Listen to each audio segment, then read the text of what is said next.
Thank you.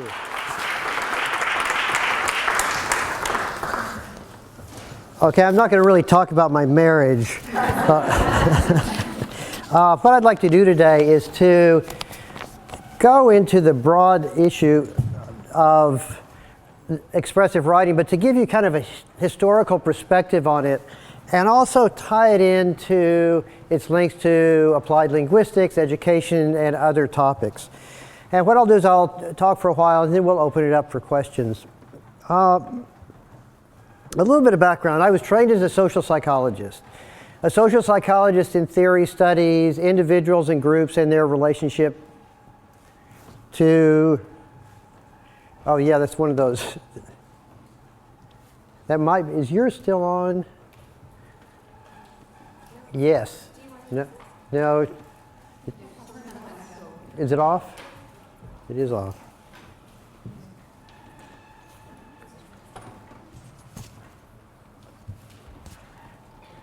Okay, well, whatever. Or, how about this? Did that stop it? Okay, well, I don't have it on anymore. Can you still hear me? Yeah. There you go, okay. Fix that problem. All right, so I'm trained as a social psychologist. I'm interested in everything in social relationships, etc.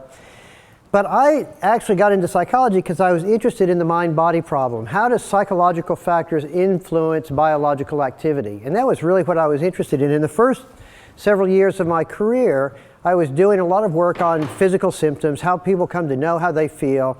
And I was writing a book that ended up being called The Psychology of Physical Symptoms.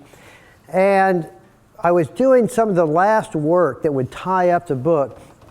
And I thought I'd pass out a general questionnaire to hundreds of people, asking them about the symptoms they experienced. But I also sat down with my students at the time and I said, let's make this really broad. I want you to feel as though you can ask, what would you like to know? So we can just throw any kind of questions in. This, by the way, is what you're told never to do as a faculty or graduate student. I encourage you to do it because you learn so much interesting stuff. So we put in lots of questions on what people ate, their favorite foods, how they got along with their mother and their father, where they came from, did they move, and one of the questions, one of the undergraduates who was in my lab said, oh, here's a good one. Prior to the age of 17, did you have a traumatic sexual experience? I thought, sure, that sounds great. So, stuck that on. The questionnaire ended up being, it was on paper back then, large sheets of paper, 12 pages, and we passed it out to 800 people. It came back, and one question just blew all the others away, and that was the sexual trauma question. And what we found was that people who endorsed that, in that sample it was about 15% of the people said they had had a traumatic sexual experience prior to the age of 17, had more physical symptoms than any other group. And that was just, that was odd. And then within a few weeks, I got a phone call from back then Psychology Today. Psychology Today back in the early 80s was the hot place because psychology was so exciting and so forth. Anyway, so they called me and they said, hey, we're doing a special issue on physical symptoms, and are there any questions you'd like us to ask? Because what we're going to do is have a questionnaire in the actual magazine, and readers can fill it out and they'll just mail it back to us. I said yes. Put this traumatic sexual experience question, and I had a bunch of other questions I wanted them to include, which they did. 24,000 people filled out the questionnaire and mailed it back to Psychology Today. Now, it's not a random sample, but it was a lot more random than the college student sample that I had. Mean age was about 38 years old. And what we found was 22% of women and 11% of men reported having had a traumatic sexual experience prior to the age of 17. And those who endorsed that item were twice as likely to have been hospitalized for any cause in the previous year. They are more likely to have been diagnosed with cancer, high blood pressure, ulcers, colds, flus, major problems, minor problems. It didn't matter. The editor ended up calling at the bottom of the questionnaire It said, would you be open to being interviewed about your questionnaire responses? If so, give me your phone number and first name. And so the editor ended up calling about a dozen people, and she just called women and who had endorsed the traumatic sexual experience question. And what she discovered was virtually all of them had either not told anyone about it, or they may have told one person, their mother or whatever, who then essentially punished the person and essentially really put the kibosh on their talking to other people about it. And then I started talking to people as well, and it became interesting to me that people who'd had a traumatic sexual experience in the early 80s or before that kept it secret. Was there something toxic about a secret, or was it something unique to a traumatic sexual experience? So we ended up doing a big survey with people at a particular company, and we asked them about a number of issues, not just a traumatic sexual experience, but were they a victim of violence? Were they, and multiple things, moving, a major illness, major life change that's not on this questionnaire. And for each of these we said, if you had this experience, how traumatic was it, and to what degree did you confide in others about it? And what we found was it wasn't a traumatic sexual experience that was the problem. It was any traumatic experience that you kept secret. And it turns out the traumatic sexual experience was the one that people kept most secret. But there would be others that people kept secret as well. There was something really powerful about this keeping a secret, which then got me starting to talk to clinical psychologists. Now I have absolutely no training in clinical psychology, just like my last talk. I have on language, I have absolutely no training in linguistics. I hope you're picking up a thread here, which is you can actually become very well known in an area that you know nothing about because you walk into it with completely fresh eyes and you can see things in a way that the traditional field doesn't. But I'm not a practicing linguist and I'm not a practicing clinical psychologist. I'm just an interloper looking around, having fun. In any case, as I started talking to more and more therapists and asking them, I said, about this issue about secrecy, they all agreed that this was a big issue. And then I would ask, so why does therapy work? And I'd talk to psychoanalysts, I'd talk to behavior therapists, I'd talk to cognitive therapists, and all of them, because it was not on the record, said, we don't really know. Whereas all of them have a theoretical perspective, which is, this is the truth. Because all the evidence suggests that all therapies work pretty much the same. And one thing that they all share is when the client comes in, usually the first time or two times, the client tells his or her story. And so I started wondering if harboring a secret was so bad, what would happen if you brought people in and had them disclose this traumatic experience? Well, to do that first study, as Wad was saying, I quickly realized that having them come in and talk to somebody would be too much work and just too dirty, because how the other person responds has to be a big factor, and it is. So it occurred to me, wouldn't it be interesting to just have people come in and have them write about a trauma? And then the question was, well, how much should you write? So again, now I'm just this is just raw intuition. I assumed that it was better to write about something multiple times. I assumed it should be writing about something traumatic, or ideally something that you haven't talked to other people a lot. And so I set up this experiment that required people to write, well, let me actually back up a little bit. To do this experiment, by this time I was at Southern Methodist University in Dallas, upper middle class college. Introductory psychology had a experimental requirement, and that over the course of the semester in intro psych, you had to be in 5 hours worth of experiments. So I was doing the arithmetic. Okay, I've got 5 hours. That means I could probably have them write on 4 days, and I could then have them fill out questionnaires on another day. And if I had them come to the lab, I need to have them all come during the same week, and I can only get rooms from 5 p.m. to 10 p.m. So doing the arithmetic, I'll have them write for 15 minutes each. So the first experiment, we had people write for 4 days, 15 minutes a time, either about the most traumatic experience of their life, or they were randomly assigned to that, or to write about a superficial topic.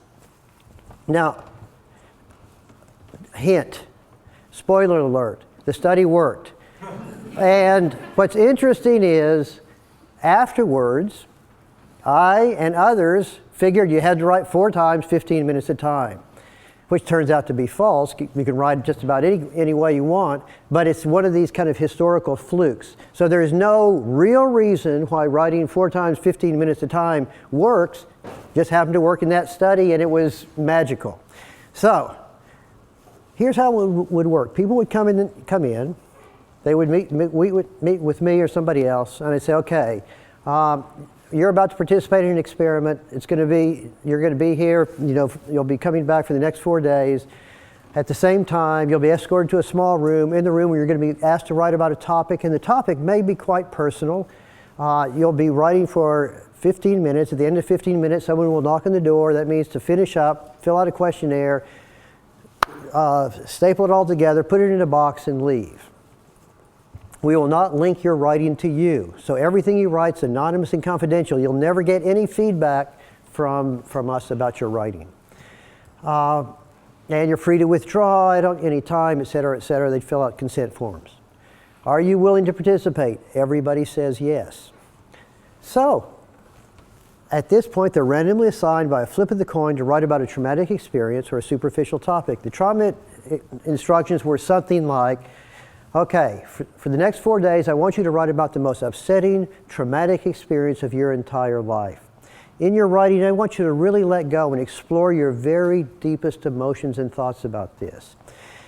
As you write, you might tie your writing to other things. How was this experience related to your childhood, your relationship with your parents, your relationship to other people now, your experiences in college, your relationships, maybe your career, who you'd like to be in the future, who you have been in the past, or who you are now. But whatever you write about, I want you to really let go and explore your deepest thoughts and feelings. By the way, you can write about the same topic in all 4 days, or you can write about different topics. That's entirely up to you. But whatever you choose, it should be ideally something that you haven't talked to other people about, or at least not very much. Okay, so I tell people this. Everybody says okay, and we send them to their rooms. And those in the control condition are asked to write about, our very first study, we had them write about specific topics. So the first day they would write about their dorm room. The next day we might have them write about a tree. The next day one day we had them write about the shoes they were wearing and so forth. And later we discovered that doing that wasn't very helpful, because when we ask people to write about a tree, sometimes they start writing about traumatic experience. So years later, we switched to the control group, having them write about how they use their time, which was interesting because the culture thinks time management is a really valuable experience. And I've since learned, as I suspected, it was worthless, and it is. It doesn't have any benefit for people who are writing. But there's this sense that you're doing something that could be beneficial. The perfect control group in a funny kind of way. All right, we also got permission from people to get their health center records. Now, SMU was interesting because it was almost the majority of students were from out of state, and so they were kind of locked on campus, and the health center was right next door to the dorms, which it turns out the closer a residence hall is to a medical facility, the more they go to the medical facility. So if you want to improve the health of your students, move the student health center farther away. Okay, so all of these things turned out to be important, because had I done this same study at my current university, University of Texas, it wouldn't have worked, because the baseline visiting of health center is so much lower. In any case, we did the study. And about 6 months later, I went and got the data, and sure enough, people who were asked to write about traumatic experience for 4 days, 15 minutes a day, went to the Student Health Center at about half the rate as our control subjects did in the 6 months after writing. And this was also in comparison to how they were doing before before the experiment. So that first study was really a profound experience for me. And it was also interesting because it was a really important experience for students, because I was stopped by students over the next year of these kids coming up to me in the experimental group saying, Dr. Pennebaker, I just want to tell you, I was in your experiment last year and I wrote about trauma, and I just want to thank you for your letting me be in the study. I guarantee you that had never happened to me in my life. No student ever said, thanks for letting me be in a psychology experiment. Now, there were some other interesting things that went on. After writing, we asked people, how did this make you feel? In other words, does writing immediately make you feel gloriously happy and so forth? No. Writing about a traumatic experience makes you feel worse afterwards. And I remember doing the study, the first few days, getting the data afterwards, looking at it, and those in the experimental group were feeling worse. And I was going, oh, great. Here's an experiment that I can make people feel worse. But what it was like going to a sad movie. You go to a sad movie and you don't come out gloriously happy. You come out sad. Is that bad? And the answer is no. What happens is it's forcing this period of introspection. And writing about upsetting experiences does in fact have especially on the first time of doing it, can make people feel somewhat down. The other interesting thing was that study, we had all of these long-term measures in terms of self-reports. Do you smoke less? Do you run more? Do you do this? Do you do that? In terms of our self-reports, we got virtually nothing that came out. The primary thing that came out, the strongest effects, were people went to the doctor less. And this is where I started to get my complete suspicion of self-reports. That people in their self-reports were saying life's the same, but in their behaviors, they were behaving differently. So we did another study. And you can imagine that study, I should tell you, that study was a fluke, because we only had 10 or 11 people per condition. And the fact that it came out, I now know, really was a fluke, because the effect sizes were relatively big. And statistically, we now know that the effect sizes for writing is much smaller, and a normal study like that just wouldn't have come out. Our next study, I ended up spending some time, I was introduced to some people who were doing some psychoneuroimmunology work. Jan Kiko-Glaser and her husband Ron Glaser had just started to do some work looking at changes in the immune system associated with relaxation. And I met Jan at a convention, and we started talking about collaborating on a writing study. So our next study involved 25 people per condition, in each condition, and we drew blood before writing, after the last day of writing, then again 6 weeks later, and their blood was assayed for various immune markers, and we found that those in the experimental condition showed enhancement in immune function compared to those in the control condition, and they also went to the doctor less. And then we did another study, and this one was with a much larger group, about 120 students. And what we were doing was, we wanted to kind of change things just a little bit to find out, do people need to write about traumatic experiences per se? Because a lot of it is it just writing about things that you don't talk about? And so our next study actually involved college freshmen and looking at how they were adapting to college. Now, I don't know how many of you had an experience like this. I went to college my first semester in my first year, and to be honest, it kind of sucked. And then I at Christmas time, I went home and I talked to all these other kids who were going to college, and you'd ask them how college was, and they'd all say, "Oh, it's fantastic, I love it." And I was thinking, Jesus, am I the only one who hates college? And and years later, I learned out they were all lying. And I was probably doing the same thing. Oh man, college is fabulous. Because to admit this new experience that you're just not adapting well to isn't what you want, is just psychologically threatening. And so everybody puts on this fake look. And I started to study this now, and I was finding out just that very issue. That in fact everybody talked about how everybody is so confident except me, everybody seems so smart except me. And then you realize that all the other people are saying exactly the same thing. Would it be possible to have students write about their deepest thoughts and feelings about coming to college instead of a trauma? Because that's what we tried. But I used the same kind of approach, which was in the experimental condition, I would ask, okay, I want you to write about your deepest thoughts and feelings about coming to college. And in this, I want you to really let go and explore your deepest thoughts and feelings. And you might tie this into other things in your life. You know, your childhood, your relationship with your parents, you know, the same bit that I had said with the traumas. Essentially kind of waving my hand, giving them permission to write about anything that was on their mind.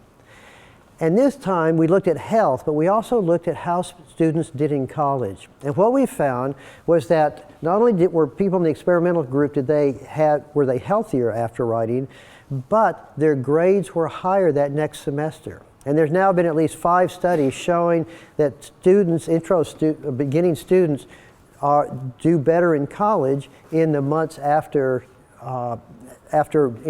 being in the writing study. And I'll get into that data in just a minute, because some other labs around the country, around the world, have looked at this in a better way than I had. And then there was one last study I did where I was trying to look at this in a much broader sense. And these were a group of, by and large, men who worked for a big company, Texas Instruments, who in the early 90s was going through their very first layoff. They never had a layoff before. So it used to be, imagine this, companies like Texas Instruments, IBM, and others had never gone through layoffs before. And they were referred to as cradle-to-grave companies. And here, for the first time, TI laid off a large number of their people. And the group I dealt with, they were about, the average person had been with TI for 30 years. So here were these, by and large, men who were in their 50s, who all of a sudden came in one day. They were escorted to their supervisor, who told them they were laid off, and they were then escorted to the door after getting all their personal effects and kicked out the door. And you can imagine it was a traumatic experience and a humiliating experience, something that they didn't want to talk to anybody about. TI had also set up their being involved in an outplacement company. And an outplacement company is a company that helps people find new jobs. And there had been 100 laid off in the Dallas office at the time. And I was called almost 6 months after the layoff, and not one of them had gotten a job. And the person who called me, Stephanie Spera, asked, did she think expressive writing could help? And I thought, well, let's find out. So we ended up doing a study where we were able to get about, I think, 2/3 of the people, about 60 people, to agree to participate. And there was a writing condition, or deep, an emotion writing condition, a control condition, and then a group that did not write. And in the experimental group, we told them to write about their deepest thoughts and feelings about getting laid off, and exploring their deepest thoughts and feelings, and how's it related to your childhood, blah, blah, blah, blah. And then the control condition, which I learned from Texas Instruments, because that's what they did, was time management. So that I thank TI for introducing me to that worthless method. Except, very valuable as a control group. And then the no writing control. So what we did was we had them write 5 days, 30 minutes a day that time.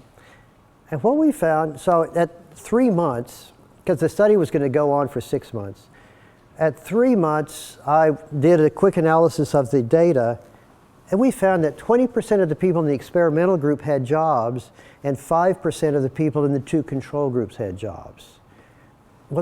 That was, actually wasn't, it was more like 30% in the experimental group. Now that's a huge effect. And it's the kind of effect that's so strong that it made me want to stop the study and then do the expressive writing in the 2 control groups. And the logic of this is it's a crossover design. Man, it just brings tears to my eyes just thinking about it. So we sent out, this was pre-email, we sent out memos to all of the people saying, this is an announcement that we are stopping the study, and because we're finding one condition worked much better than the others, and that 30% of these people have jobs, and we'd like to offer this to everybody else. So come to the meeting on Monday, and we'll have you write for 5 days, and you'll be asked to write about your deepest thoughts and feelings about losing your job. So we Xeroxed everything, we got all the questionnaires ready and so forth. We showed up, not one person came. And we thought, well, they didn't get the memo. Well, they all got the memo, and when Stephanie talked to them, they all said, that's not science, this was a fluke, and they just dismissed it. And this started to make me think, what is going on with expressive writing? With that first project, we never called it expressive writing, we called it the Writing in Transition Program. And what this meant was people in TI agreed to participate because they thought they'd learned how to write a resume or something like that. And they showed up, and it was essentially, they sat down in front of me, I grabbed them by the lapels, you're in this condition, you have to write. And they go, okay, and they all did write. But if I had, at the beginning we had said, you might be asked to write about your deepest emotions, these were engineers by the way, they would not have shown up. And I'm playing off of a sexist stereotype, but it's a little bit like my wife and me. I'll never forget one day she was driving and we were at a stoplight and she says, Jamie, we have to talk about our relationship. And then she locked the car doors. And it's true. God, that's the last thing I want to do is talk about a relationship. I'll do anything not to, and then we do it, and afterwards it's true. I'm really glad that we did it. But it was the same thing with the engineers. Now, the first study was published in 1986. Second published in 88. The last one I just told you about was published in 93. I started to get out of the expressive writing business at the time because I felt as though much of what I was interested in I'd kind of found, but what was nice was this expressive writing method started to really catch on. First there were some other studies done at various other universities in the United States, then in Europe, and then around the world. And now there probably have been, I would honestly guess right now, 800, 1,000 expressive writing studies. It's really stunning how many have been done. And over the last 15 years, there have been multiple meta-analyses done, and I get papers to review frequently, but I just don't have the time to look at them because I'm off doing other things.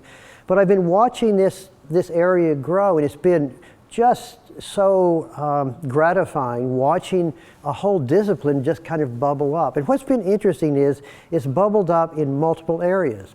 In health psychology, in areas of business, in the business world. It's been of interest in social work. It's interest in, in social psychology and certainly clinical psychology. And about a year and a half ago, working with a colleague and friend, Josh Smythe, we did a revision of my first book, Opening Up, and trying to bring together everything that's been done over the last 30 years. And the results have been quite interesting. And I thought I'd just very briefly summarize some of the primary findings. And also make some of this, I think, relevant to applied linguistics and maybe some of your interests. Okay, so first of all, just some of the issues. Does it matter what people write about? No, I don't think so. I originally thought you should have to write about a trauma. But then writing about coming to college. And then we've had people write about disease, and so we've worked with AIDS patients, and we asked them to write about AIDS or their diagnosis, et cetera, et cetera. It probably doesn't matter. What I think really is important is that people are addressing topics that are emotionally resonant with them at the time. And what I tell people is you find yourself thinking about something too much, talking about it, dreaming about it too much, writing can be really beneficial. And all of us go through periods when we are obsessing. It could be about a relationship, it could be about work, it could be almost anything. But this is expressive writing can be beneficial. When I do with all of our studies, you'll notice I always give people permission to write about absolutely anything. What should be done with the writing? I have historically, so my personal approach is the writing is for the person and the person only. In our experiments, of course, we do ask them to turn it in. But if I'm dealing with somebody who wants to do expressive writing, it's for you and you alone. This should not be a letter that you will actually mail to somebody. In fact, I think that's a terrible idea because then it adds a social component. What's really important in writing is the person is writing honestly to themselves. I don't think they should turn it into their therapist.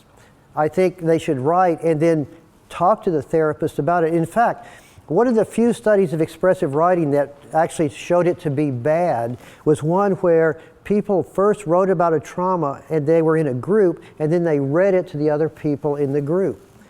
I think that's really terrible because you write something and you're writing honestly for yourself and then you have to read it to the others and then the other people, they don't know how to behave and so they're sitting there going, oh my God, and the person is thinking, oh, they all hate me.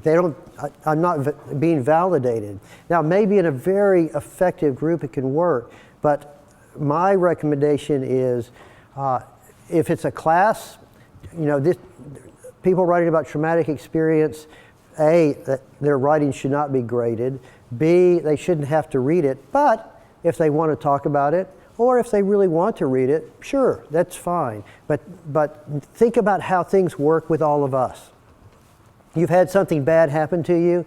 You go talk to a friend of yours and you start to talk about this horrible experience and you look in their eyes and you see the terror in their eyes or their disgust or whatever, and all of a sudden you change the story and you go off in some other direction. And I think that's really important because if it's going to be beneficial, we need to be validated by the other person. And this is a big danger of interacting and talking about our traumas with others. And this is why people keep traumatic sexual experiences to themselves because they fear, rightly so, some of the data show, that talking to others is a risk, that the other person may think less of you. And so this is one of the things that we always struggle with. Okay, the next. How many times? What is the timing of writing? Well, the timing issue is kind of interesting. Do you need to write 4 times? No. 3 times? Yeah. 2 times? Yeah. Once? Maybe. So in the experiments, it seems as though writing at least 2 is a good idea. Up to 5 seems to be fine. Do you need to write every day? Probably doesn't make a whole lot of difference. It depends on the study. And so some of you deal with people who come to you all the time. Well, that's great. You can have them write each time. But if you work in a hospital setting and it takes the person 2 hours to get to your place, having them write every day in your place doesn't make any sense. Does it matter where they write? Let me come back to where you write in just a minute, and let me just continue the temporal issue. How long should they write? Originally I thought 15 minutes, and then later we did it up to 30 minutes. But in the last 5 years, there have been some really interesting studies. My group did one project where we had people write for 10 minutes. They would write for 10 minutes, and then we'd have them take a break for 5 minutes, and then come back and write for another 10 minutes, take another break for 5 minutes, come back and write again for 10. And we found that worked. And one thing that was nice about that was that you kind of power through this in a way that it's just efficient. Laura King has done some studies where she has people write for 4 times, once a day, but just for 2 minutes each, and she got effects. How should you write? Should you type or should you write by hand? Well, there have been multiple studies comparing the two, and if you stand back and squint at the data, it looks like writing by hand's a little bit better, but the effects are hardly ever significant, and so the effects are very, very small. I wouldn't worry. We've actually had people, I've done workshops where I always have people write about traumatic experiences using their fingers in the air. And we find that writing with your finger actually brings about comparable effects to writing on paper. It's that the issue is that you are putting emotional experiences into words. And one thing that writing does is it slows it down. When you talk, the words are coming out very, very quickly. But when you write, the words are they're slower. The sentences are slower. And if you write with really big letters, it slows things down even more. So you really have to ponder, what will that next sentence be? So I think part of this is almost slowing down the thought process, making it more deliberate. Okay, what about timing after a trauma? This is a really important issue. If somebody writes about, let's say a person has a really traumatic experience.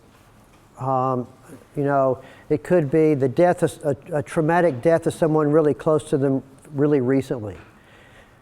Should you push them to start writing immediately? All the data suggests no. In the first weeks or months after a traumatic experience, if the person wants to write, great. But if there's any resistance, they should not write. And I think there's been a long history in another area called critical incident stress debriefing. This was an idea that was used in the EMS and police many, many years ago, started by a guy who had been a firefighter. And he was surprised that in these emergency services, there was no therapy after a really horrible trauma. So acting on, with a good heart, Jeffrey Mitchell started these groups. So immediately after a horrible accident, a train wreck or a plane crash or something, all the emergency workers over the next day or two, he'd bring them in at the end of the day, and they'd essentially have in-depth emotional disclosure with each other. It sounded like a grand idea. All the data or most of the data in the years afterwards that was published on this showed that it was actually bad for people. That too much in-depth processing close after trauma is just not a smart idea. That instead, one thing that we're starting to discover is immediately after a trauma, people do all sorts of things, and a lot of people distract themselves. And it turns out distracting yourself immediately afterwards a really effective strategy. So for example, as you heard in my last talk, I do a lot of work on natural language processing. And one of the things we looked at was after 9/11, how did people write on blogs? So here was this massive trauma for the culture. So we got, using livejournal.com, we were able to work with them and get 1,000 people who are big bloggers. And what we did was to look at what they wrote about afterwards. And what we found was most people, they would write about emotional things in the first day or so afterwards. And then after that, they psychologically detach themselves. We've been looking at search terms. I've been working with Microsoft and others looking at how we search on the computer for information. And so we have been going to selected towns that we know there's been a big trauma, like the Sandy Hook shootings or the Charleston shootings or other upheavals. And we look at the search terms in that community or the state and compare that with the rest of the country. And what we're finding is, in the day or two around the big traumas, as you would guess, people in the area are searching for more information about what's happening. And the rest of the country is searching more as well, but not as much. But then, starting 2 weeks afterwards, people in those communities are searching for information about that trauma at far lower rates than the rest of the country, and they're searching for things such as sports and porn. And I think that, so this is kind of, but I'm sure it was therapeutic porn. But the point, and this is both men and women, but the point is that in the aftermath of a trauma, distracting yourself is actually what healthy people often do. Now, we get back to this issue. What if you find yourself not able to sleep, thinking too much, worrying about it, dreaming about it, that's where expressive writing can be beneficial. So the primary issue is immediately afterwards, if you don't want to write, you should not write. Okay, context of writing. How important is context? Well, we've played with this off and on, and so have other labs. One is having people write in a kind of a sterile classroom, and comparing that with having people write in a room that we light a candle and it's dark and and there's a blue light in the room.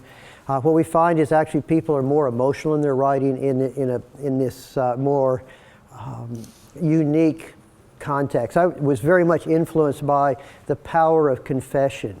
So the Catholics have this down to an art. And actually, they don't have confessionals the way they used to in the good old days.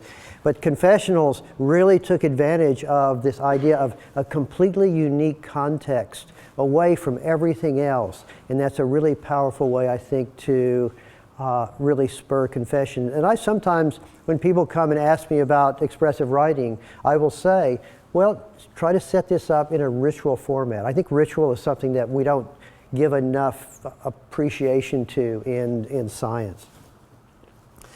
Okay, what about language? And this is very relevant, obviously, to this group. Let's say if you're bilingual, what language should you write a trauma in? And there's some interesting questions. Should it be in the language of the trauma? So if your trauma occurred when you were in a world that was not speaking English versus you were speaking English, etc. Well, I had a student, Youngsuk Kim, did a project with bilingual Spanish and bilingual Korean students for her dissertation. And what we were interested in was, we had them do, there were multiple conditions. One was writing just for 4 days in English, or another group wrote for 4 days in their native tongue, or they wrote half in their native tongue, half in English, going back and forth each day. The differences weren't huge, but the group that showed the greatest benefit were the people who wrote in both languages, going back and forth. And this, I'll explain why I think this is relevant, but it's partly, I think, the shift of perspective when the person is writing, I think can help push coming to terms with it a little bit better. Okay, now another issue, and that is what kind of problems or what kind of samples? Well, as I've mentioned, we've looked at, we and other labs have looked at all sorts of people with chronic illness, and it seems to work well with that. It works well with studies looking at creativity. There are other studies looking at performance in school, others looking at all sorts of things. And if you have a particular issue you're interested in, I can talk to you about it. There have been a couple of things that expressive writing has not shown any benefits, and there have been 2 or 3 studies. One is grief, but this is kind of normal grief. So if a parent dies after a long illness, all the evidence suggests expressive writing doesn't help. Doesn't hurt, but it doesn't help. A traumatic grief, so somebody is killed in a car accident or violently or completely unexpectedly, expressive writing does seem to help in that situation. Expressive writing is associated with all sorts of biological changes, but don't expect it to cure cancer. Don't expect it to bring about massive biological change. Sometimes it can, but I would keep my expectations low. Now here's the most interesting and important issue to all of it.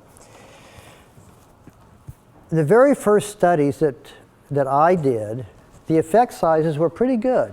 In the effect size world, if you know effect sizes, the Cohen's d was maybe a 0.5, 0.6. That's quite respectable. But as I learned later on, I was doing this research right next to the student health center, where people went to the student health center at high rates. I was working with outcomes at a time when nobody did expressive writing.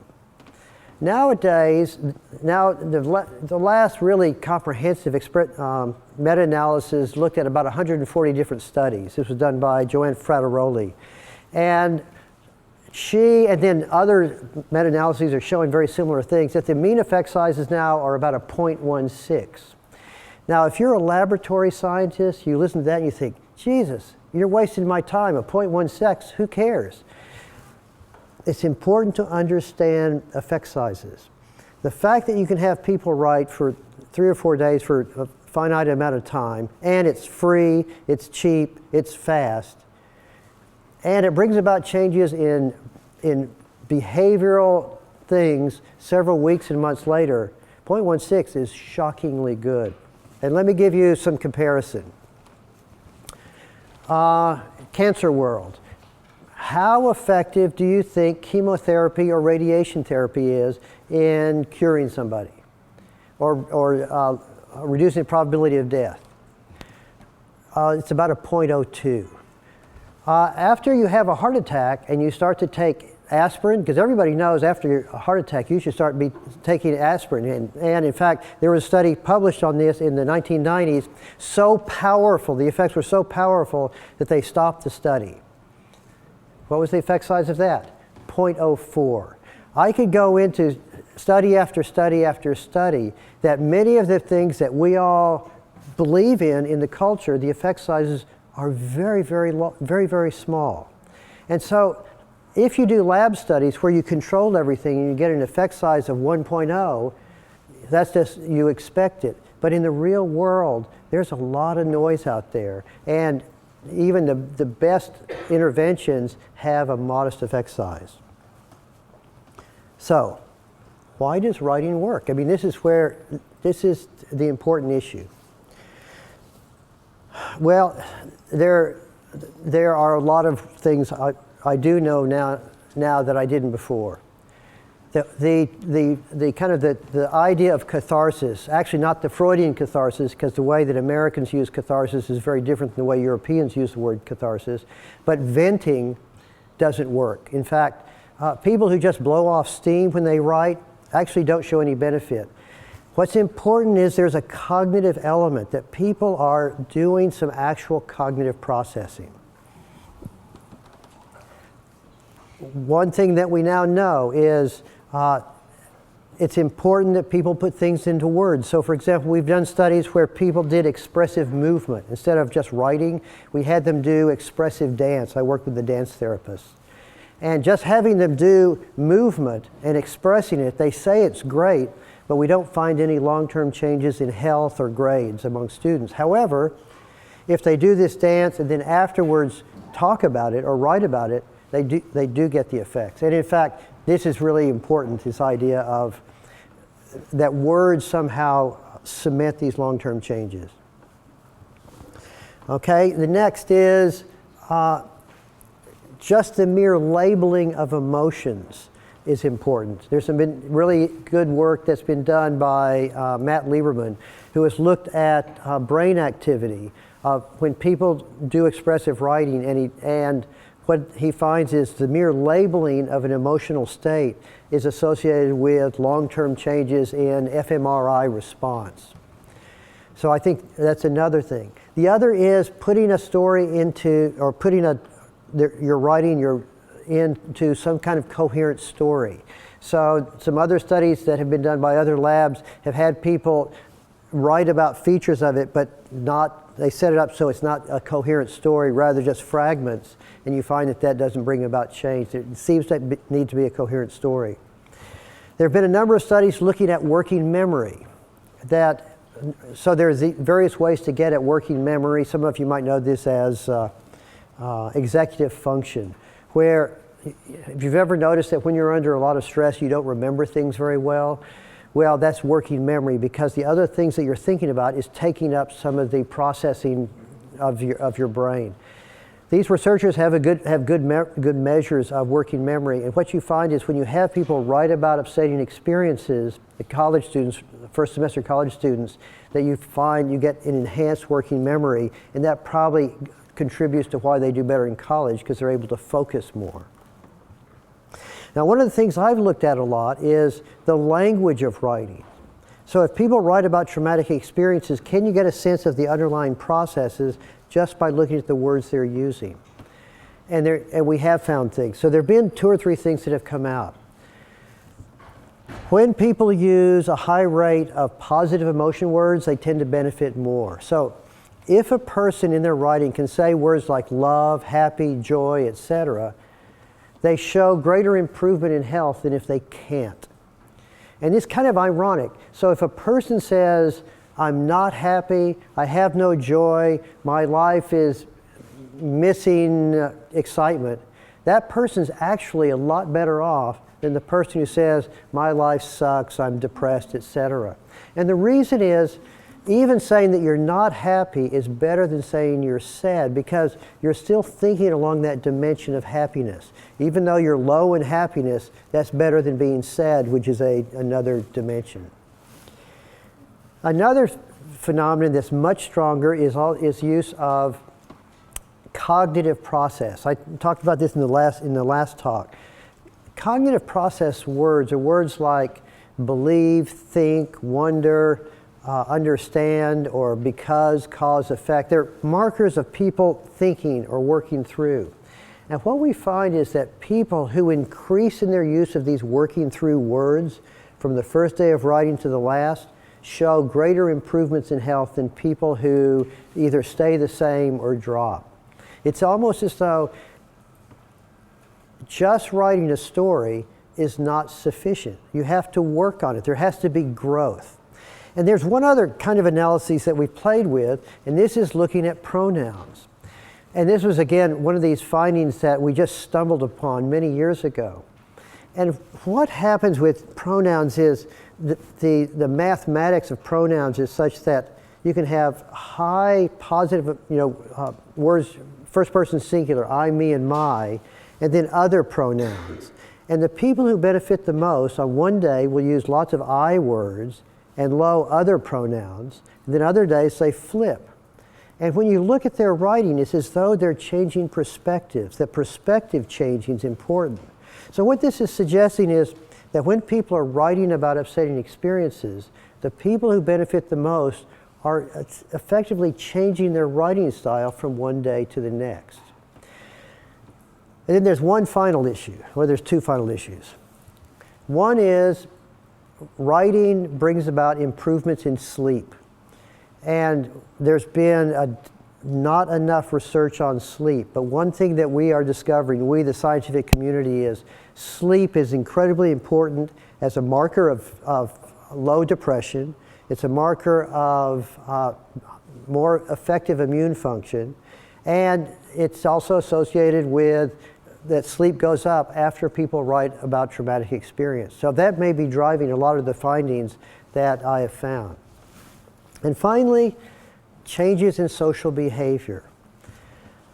Again, as I mentioned earlier, we have developed, Matthias Mell and I have developed this device that we call the ear, the electronically activated recorder. It's like, now it's a cell phone with a lapel mic, comes on for 30 seconds, goes off for 12 minutes, and we ask people to wear it in the days before writing, before being in our experiment, and then at least a month after our experiment. And what we have found is that people who are in our experiments in the experimental group, the month afterwards, they spend more time with others. They talk more, they laugh more, they're more socially engaged with others compared to the control group. But if you give them a questionnaire asking them about their social world, they say everything's the same. So their self-theory hasn't changed, but their actual behaviors have. And I think, again, this is part of this cascade of changes after writing, that after you've written, you're not obsessing about the things that are bothering you as much. You can be a better friend, you're more socially engaged, you can do work better, etc. Now, as you can tell, I've covered a mind-boggling number of studies and approaches and perspectives, and rather than go into more detail about anything, this is probably a very good place to stop, and let's open it up for questions. So thank you.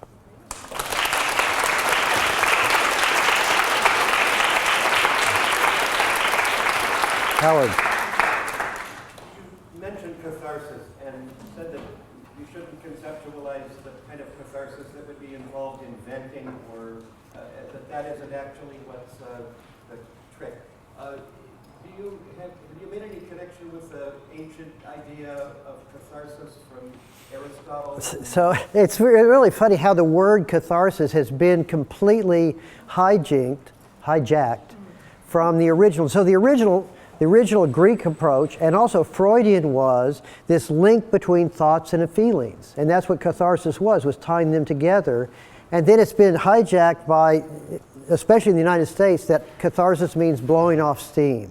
So blowing off steam doesn't work, but this old conception of catharsis, of linking thoughts and emotions, actually does work. So it's a working out? And working out, working through, yes. Yeah. Making sense of? Exactly, finding meaning, exactly. Mm-hmm. Those Greeks were pretty smart. Yes?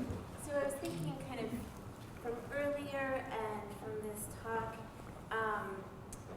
what about individuals with mental illness? So this relationship with trauma and problems, but someone that has a diagnosed illness, clinical depression, addiction, these things, or narcissism, like the workings of the brain are different. Has there been any? There have been an increasing number of studies with expressive writing with various types of disorder. It seems to work some with OCD, there have been a few pilot studies, small things with schizophrenia. There have been some with, I don't know about narcissism. Depression has been one of the most interesting because a person in the midst of a depressive episode, expressive writing probably does not work. And there's all sorts of issues, and this gets to this idea that depression has been thought of as a disease of self-focus. And what expressive writing is self-focus. And so the last thing they need is to do more of it in the episode. Outside the episode, I think it can be beneficial. And it's been interesting that I've been fascinated by bipolar depression. So bipolar is a really different animal, as most of you know, than unipolar.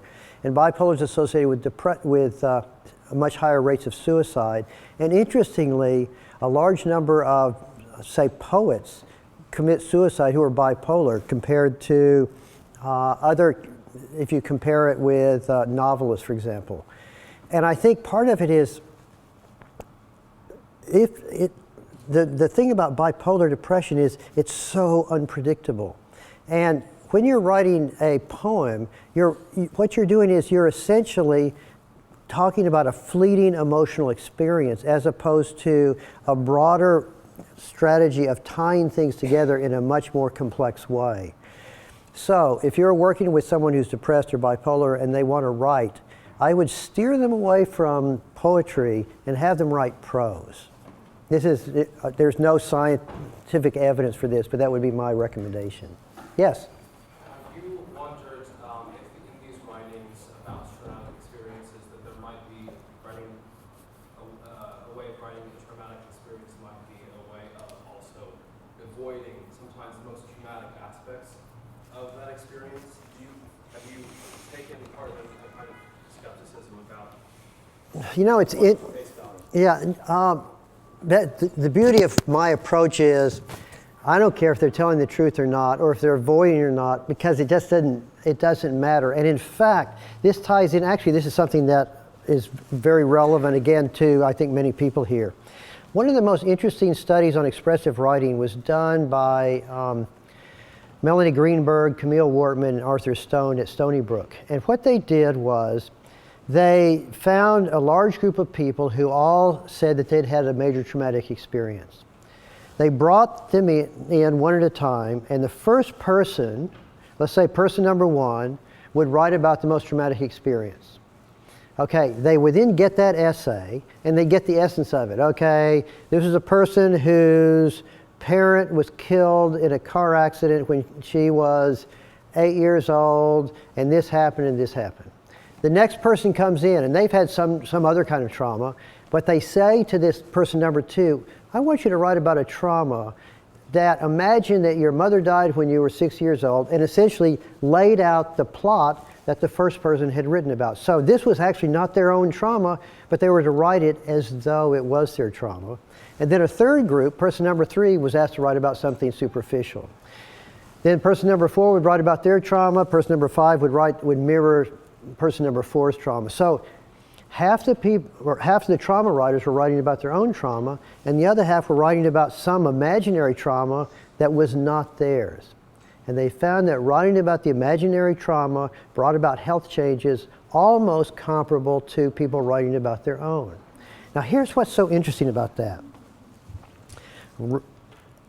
If I asked you to write about this particular situation, and let's assume your mother was not killed in a car accident, let's assume all these things, the fact of the matter is all of us in our own minds can relate to something that is profoundly powerful that occurred when we were young, et cetera, that we would be forced to work through some of those issues.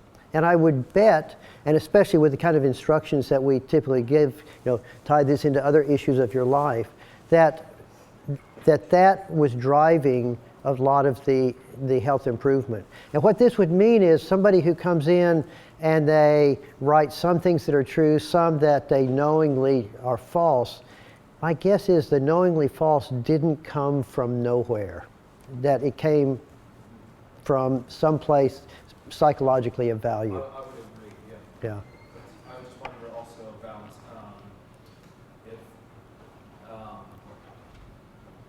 if there is, as the writing progresses, if there is some kind of, if there's something about writing about a traumatic experience that that someone can learn about and then change their writing, as you said. I'm not sure what the writing's, how they've changed, but do they internalize some kind of analytic I see.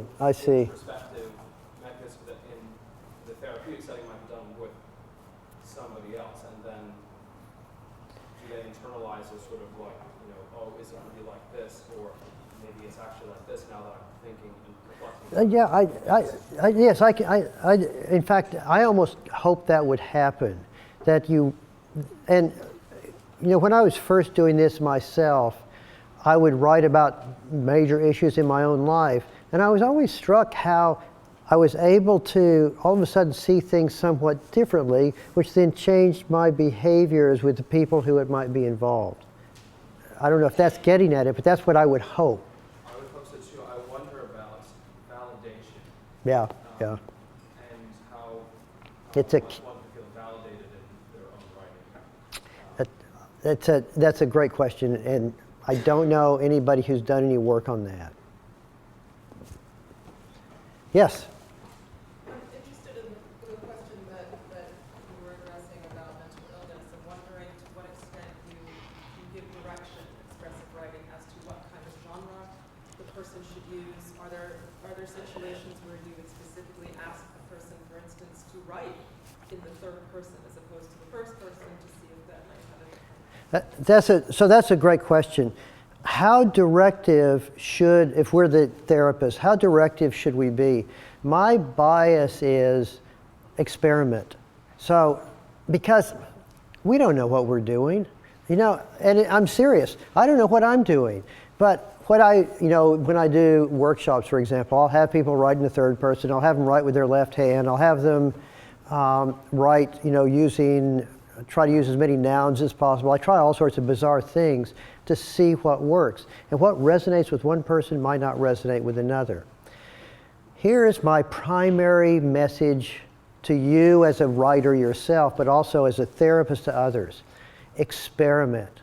Because expressive writing sometimes doesn't work. And you'll start writing and you'll just find that things are getting worse. In those cases, stop writing, for crying out loud. So that's really important, that if writing doesn't work, go jog. Go get drunk. I am not actually recommending that, but the point is, people have to experiment to see what works. Another issue, again, one of these flukes of the very first study. I had him write 4 times and it worked.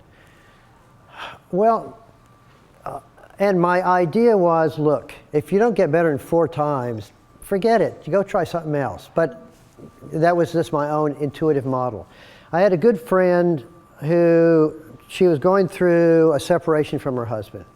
And she was really distraught. And she said, Jamie, what's all this bit about your writing? Would I benefit from it? I said, sure, try it. You know, go, try it for 4 days, whatever.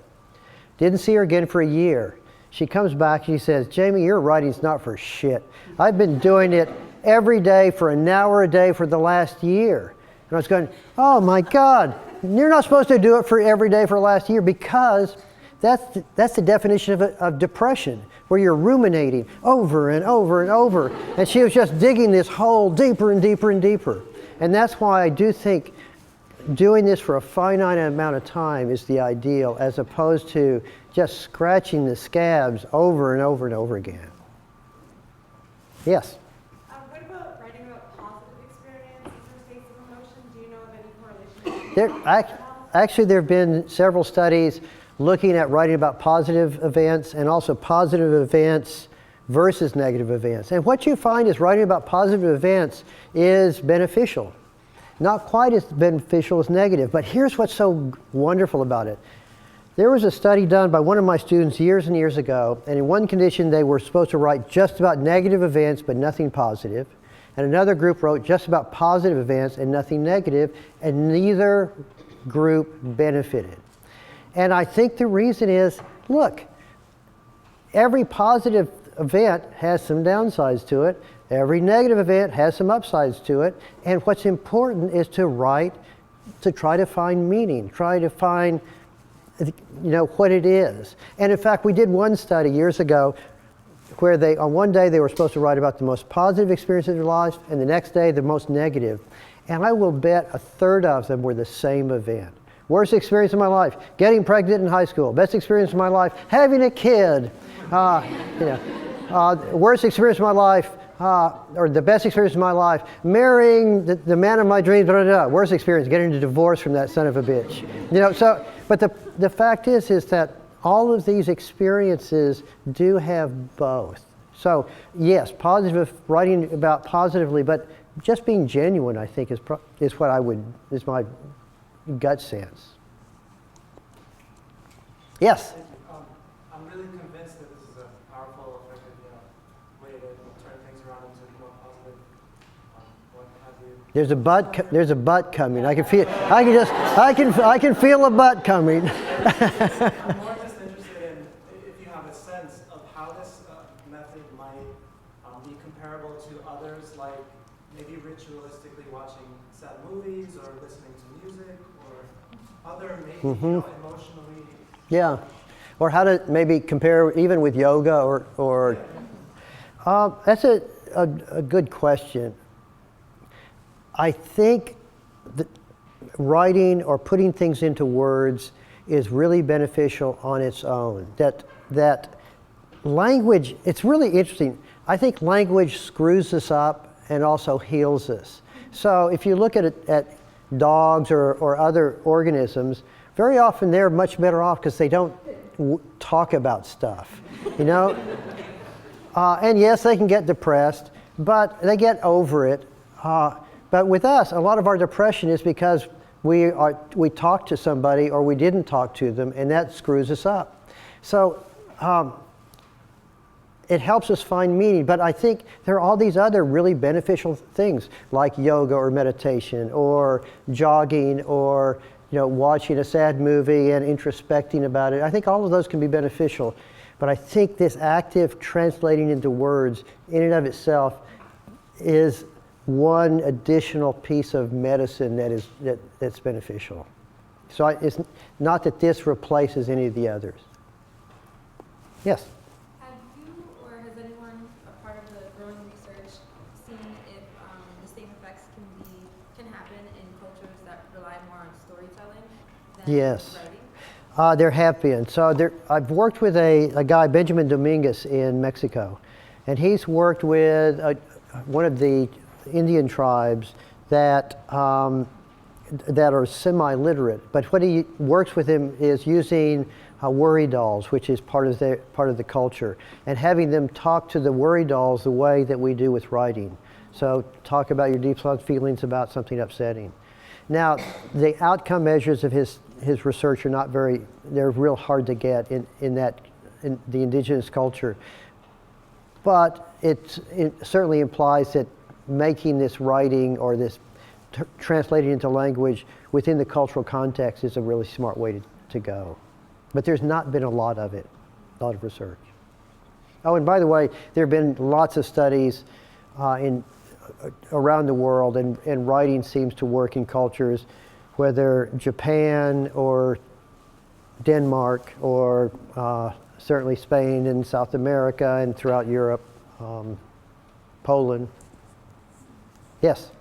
You're seeing in the different sessions where you have the writing, have different patterns of writing, like have they started talking in narrative form or writing in narrative form in the first session and then changed the type of writing that they do in other sessions, or have you looked at the ways that people write in them? I haven't looked at it very closely because, other than using my computer program. And, I've read millions of these stories. And, they often start off, well, 8 years ago, I was driving down the street, so they start right into a story. Sometimes they start off, well, I don't know really what to talk about. I'm thinking, so it is, but the writing is almost always really personal. And, you feel as though they are really letting go and, opening up. Mm-hmm. Yeah, I don't know if it's part of expressive writing with some bloggers. They think, oh, it's okay if I don't have many followers, I can just express myself. Or if people don't follow them, they get less motivated. Have you thought about anything like that? Seek your attention with writing for Is blogging a good form of expressive writing? Had you asked me 4 years ago, I would have said it's a terrible form of expressive writing because it puts you out socially, and so you're trying to appeal to an audience. And then when I was writing this book, I came across some studies coming out of Israel that are really compelling, where they compare people writing a blog that's public versus a blog that's just for them. And they find out that people writing a blog that's public within their school environment actually show health benefits. So there you go. Wrong again for me. But I don't know. These blogs did not have comments. So my guess is if you wrote a really deep personal story and you were then slammed by people, I'm guess that would be bad. just going out on a limb there. Okay, we have time for one more question. Yes. Once again, thank you so much for this talk. It's truly inspiring. So sitting here, and I believe most of us sitting here are from TESOL and Applied Linguistics. So the question that was going through my mind was, is there any insight that I can take from your work and that I can actually use that in the kind of research that we do in the field of applied linguistics? My first thought was that in our field, we have not actually seen this type of research, expressive writing, as a way to sort of promote language development. And I also recognize that the population that's of interest to me is very different from the population that's of interest to you, because in your case, people are just using writing as a way to express their thoughts. Whereas for the population that's of concern to a lot of us here, writing actually performs multiple functions, but two in particular. One is that it's a way to express thoughts. The other function is that it functions as a way to potentially lead to language development. But sitting here listening, talking about the research and the meta-analysis, etc., I was thinking, wow, this is kind of interesting, because it never occurred to me that writing could potentially perform, even for second language learners, could perform a third function, which is to work on their psychology. That's right. It's a way to motivate them or to change their psychology. Then I was also kind of connecting this back to what you said about this mind and body issue. It just made a lot of sense to me. But it's interesting because I was talking to Howard beforehand saying, why am I talking about expressive writing? And he also pointed out the way that language is taught, which is it's taught so that when you leave the classroom, you can go and write an essay about the 3 reasons Shakespeare's play does so and so. That's, who cares? That what expressive writing does is it gets to the essence of who a person is and what they're thinking about and worrying about. And I should tell you, I've already mentioned my bad Spanish. When I was learning bad Spanish, actually I was probably learning good Spanish, but bad Spanish came out. But writing about thoughts and feelings was a profound way to do it because I was more motivated. It really got me into into emotional. It got me more into my head, the way that I usually think. So it would be an interesting experience to see if expressive writing type writing would. I thought about that too, and I thought it would be probably a little challenging to actually identify something like that and to have second language learners write about it, especially if it depends on their level of proficiency, can be very challenging. However, I do think there's something that we could look into, which is longitudinal rating on an engaging topic. That's right. Have them do it. That's right. And one thing that's important. Again, when I first started doing this, going into it blindly, I was teaching a health psychology course, and I had them write about, I said, I want you to write about something emotionally powerful for you as one of the writing assignments. And then realizing, geez, what a horrible thing for me to do, because you can't, I'm sorry, your trauma only gets a C. That you can't grade people on this. It has to just be, and one possibility is having people write about deeply emotional topics, but don't turn it in. Turn in some summary of what you wrote about. And for second language learners, this could potentially actually kill 3 birds with one stone. That's right. That's right. Yeah. Please join me in giving Dr. Pennebaker a great round of applause. Thank you.